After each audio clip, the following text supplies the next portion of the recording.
my name is Anidya and I feel it's my responsibility to make all the people around me be aware of ASD. Today, we are going to discuss about the myths and the facts which are commonly talked about. So let's begin. The first one is ASD, disease, neurodiversity or a disorder.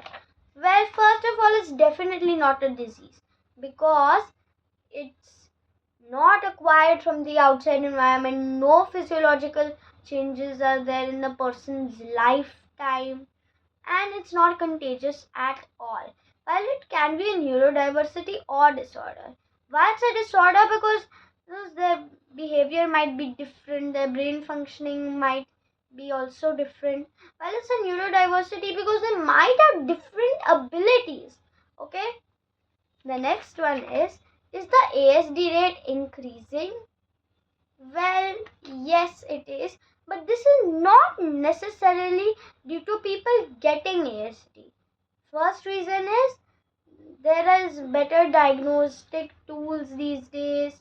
Second, there are improved awareness. Third, there's a expanded definition with more symptoms, behaviors and abilities for people with ASD. Next, is ASD genetic?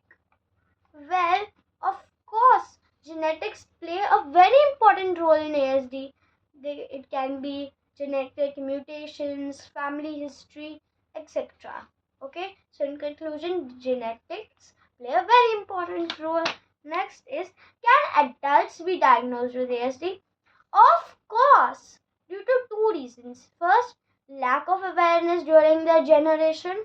Second, masked symptoms, that they had a high IQ, the symptoms were masked and all that. Okay. Next we have, can poor parenting cause ASD? Well, no. Parenting has no link with the causes of ASD. While positive parenting can help people with ASD tackle the condition, live their life to the fullest, etc. Next, do people with ASD have necessarily a low or a high IQ? Well, no. They might have a low IQ, they might have a high IQ, they might have a low IQ. It's like normal almost, okay? Next, do people with ASD like to be alone? Well, not all, but some. Some like to be introverts, some like to be extroverts. Okay? And why this myth even came to arise? Because people with ASD have some communication problems. But this does not mean that they don't want to communicate. Okay?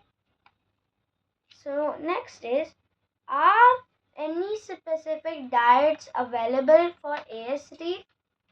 Well, yes, there are a few specific diets like GFCF-SF diet, which is gluten-free, casein-free, soy-free diet, which can help people with gut issues. Next, we have ketogenic, which can help people with hyperactivity, which is a very low carbs diet. Well, some studies state that it's beneficial, while others say it just has a placebo effect. Next, do vaccines cause ASD? Well, not at all. They cannot possibly cause ASD, and they're so beneficial. You know why this myth also came to arise? Because there has been a debunked study that ASD has some link with a few vaccines. Okay, but this study has been retracted also. And the last is, can you outgrow, cure, or end ASD at some point of the person's lifetime? Well, definitely this is not completely possible. But with the care of doctors, support from their society, caretakers, the symptoms can get improved and they might have their life to the fullest. I hope you enjoyed learning the fact.